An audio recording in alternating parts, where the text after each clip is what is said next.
Руководители и специалисты учреждений культуры столицы собрались на ежегодном традиционном совещании, где подвели итоги деятельности за 2017 год и обозначили приоритетные направления работы на 2018. 2017 год для городского округа города Якутск был богат культурными мероприятиями, конкурсами и фестивалями городского, республиканского и международного уровня. В прошлом году Якутск отметил свой 385-летний юбилей, поэтому многие общегородские мероприятия были направлены на сохранение культурного потенциала, историко-культурных традиций столицы республики. Творческие коллективы учреждений культуры находились в постоянном поиске новых форм проведения массовых мероприятий, ярких и интересных, отражающих особенности и веяния современного времени.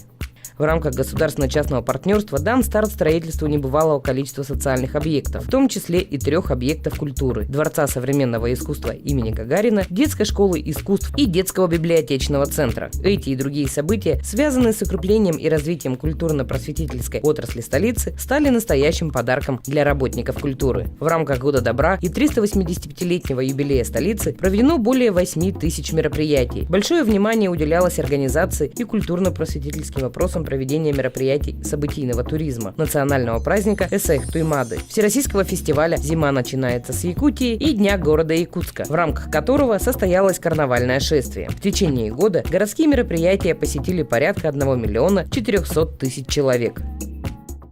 Мы эти мероприятия будем впредь и наращивать, вносить какие-то изюминки и так далее. Вот.